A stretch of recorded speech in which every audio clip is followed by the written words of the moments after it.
फायदे उठाए अरशद नदीम की विक्ट्री से, जहां प्राइम मिनिस्टर शहबाज शरीफ के साथ वो बैठे हुए थे एक साहब, उन्होंने बोला सर ये आपका विजन है, ये आपकी वजह से जीते। मुझे जो आज लगता है पीएम ना साहब शेख भाई, नीरज चोपड़ा जो इंडिया का है ना, वो मेहनती है।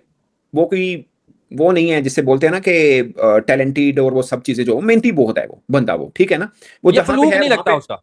वो जहां पे है वहां पे रुका हुआ है। अब उससे मेंटेलिटी ये हो जाती है, ड्यू रिस्पेक्ट, हमारा बड़ा अच्छा एक खिलाड़ी में ये नहीं कह रहा है हार गया, तो ये हार नहीं है, ये जिसको बोलते हैं ना, ये हाहाकार है। 8वें 9वें नंबर से यार तुसी आ रहे हो, उसके बाद मैं बात दो कर रहा मुकाबलों हूं में खेले अरशद नदीम की, जो जेवलिन थ्रोअर हैं पाकिस्तान की तरफ से, और रात भी एक मेगा इवेंट के अंदर उनकी थ्रो जो है, वो मेरा ख्याल है कि मैं भी सुटदा दसना भाई तकरीबन नेड़े नेड़े तो पहुंच ही जानी थी। जब गोल्ड जीता कॉमन उसमें ओलंपिक के अंदर, तो क्या हुआ था, कोई टिकटॉकर है उसने कहा जी मैं लाख रुपए अनाउंस करता हूं, किसी ने कहा जी मैं ये करता हूं, किसी ने उसकी वीडियो एक जगह बैठा है जैसे दुल्हा नहीं बैठा होता कुर्सी के ऊपर, तो और लोग आ रहे हैं, वेला कराई जा रहे हैं, वेला करा रहे, ले रहे, कहना मैं ही मेरा टाइम है, फड़नी चनी फड़े। नमस्कार दोस्तों, हिंदुस्तानी टीवी न्यूज में आपका बहुत बहुत स्वागत है। दोस्तों, सरहद पार से एक बहुत ही दिलचस्प और आंखें खोल देने वाला बयान सामने आया है। पाकिस्तानी मीडिया के टीवी स्टूडियोज में आजकल एक ही रोना रोया जा रहा है। नीरज चोपड़ा दिन रात मेहनत कर रहे हैं, अपनी तकनीकों पर काम कर रहे हैं, और दूसरी तरफ हमारा अरशद नदीम ओलंपिक में एक गोल्ड क्या जीत गया, वो तो सेलिब्रिटी बन गया, वो तो घमंडी हो गया। सोचिए, जिस एथलीट को कल तक पाकिस्तान में कौमी हीरो और शेरे पाकिस्तान कहा जा रहा था, आज उसी एथलीट को वहां का मीडिया कटघरे में खड़ा कर रहा है। लेकिन सवाल ये है कि क्या गलती सिर्फ अरशद नदीम की है, या फिर गलती उस सोच और सिस्टम की है जो पाकिस्तान में एक जीत के बाद पनपती है।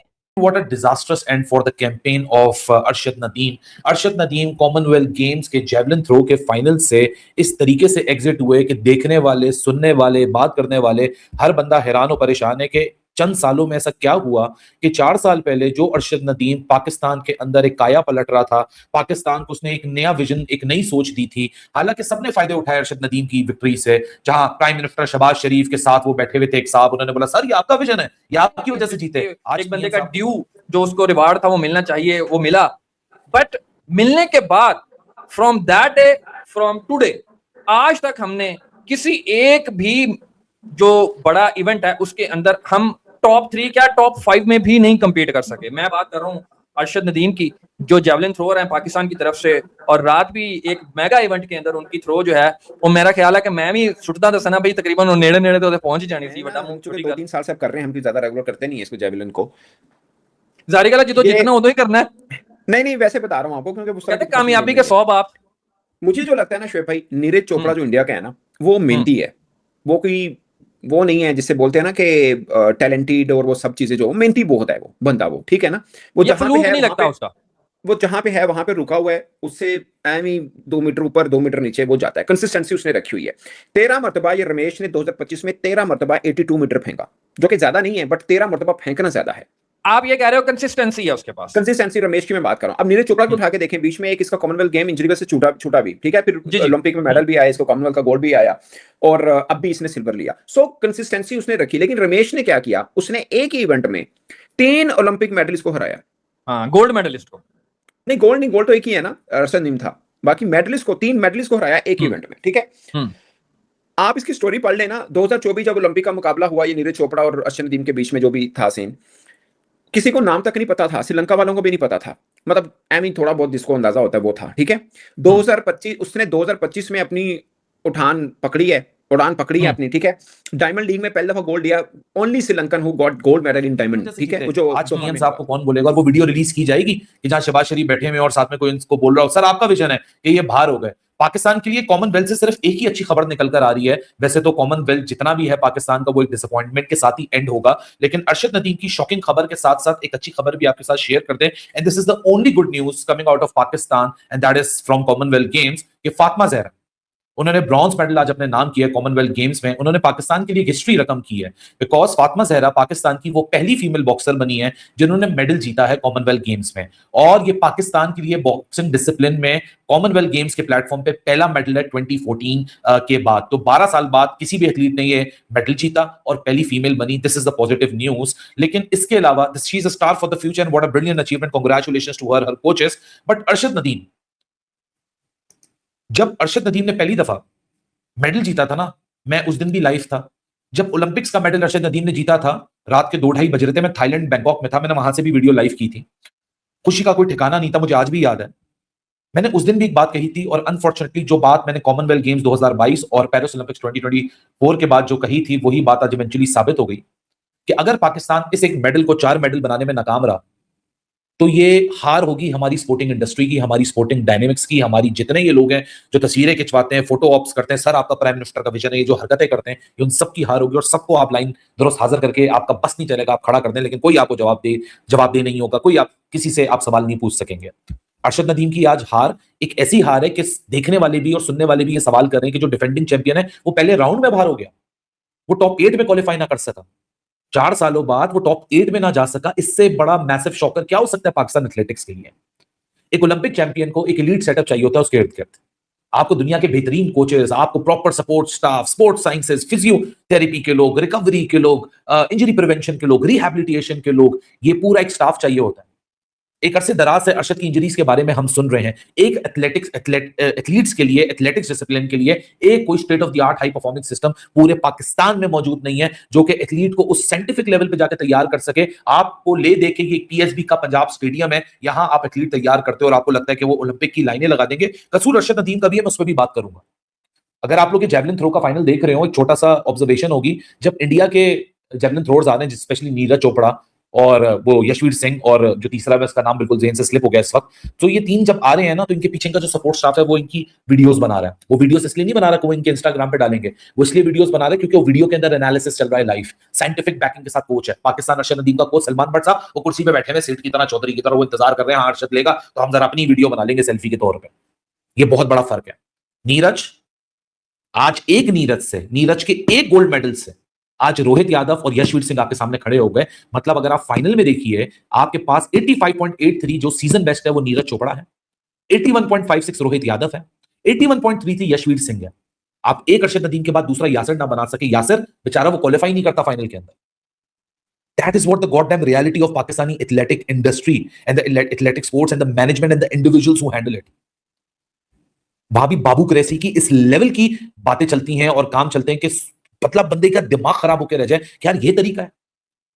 मतलब पेरिस ओलंपिक्स पाकिस्तान की एथलेटिक्स के लिए एक ऐसा मोमेंट होना चाहिए था कि पाकिस्तान, हमारे अरशद नदीम की भी ऐसी स्टोरी थी कि फ्रॉम नोवेयर एकदम चमका, हाँ, मियां चन्नू से, उस गांव से जहां पे वो, बिल्कुल ठीक है। अब लेकिन मैं आपको बताऊं, अरशद नदीम की वीडियो ना किसने लगाई हुई थी, वो आपको पता है? अरशद नदीम जब गोल्ड जीता कॉमन उसमें ओलंपिक के अंदर, तो क्या हुआ था? कोई टिकटॉकर है, उसने कहा जी मैं ₹1,00,000 अनाउंस करता हूँ, किसी ने कहा जी मैं ये करता हूँ, किसी ने उसकी वीडियो एक जगह बैठा है जैसे दूल्हा नहीं बैठा होता कुर्सी के ऊपर, तो और लोग आ रहे हैं, वेला कराई जा रहे हैं, वेला करा रहे, ले रहे, कहना मैं ही मेरा टाइम है, फंड नहीं पड़े। अब जब आपकी मेंटालिटी ये हो जाती है, ड्यू रिस्पेक्ट, हमारा बड़ा अच्छा एक खिलाड़ी में ये नहीं करेगा हार गया, तो ये हार नहीं है, ये जिसको बोलते हैं ना, ये हाहाकार है। 8वें 9वें नंबर से यार तुसी आ रहे हो, उसके बाद 2 मुकाबलों में खेले, कहीं एक में इंजर हुआ, कहीं पे कुछ नहीं कर पाया, ठीक है ना? कितना अच्छा हो गया बीच में। और सना भाई अब तो कोच भी उसके पास गोरा कोच है यार। आपको याद है हमने कोई हफ्ता 10 दिन पहले स्टोरी, हफ्ता 10 से 1 माह पहले की, मैंने को क्या कहा था? मुझे किसी ने कहा था या तो ये इंजर्ड होगा या कहीं पे कुछ नहीं होगा इसका। ये 8-10 दिन पहले वीडियो में हमने की बात, 8-10 दिन पहले की बात है, ठीक है ना?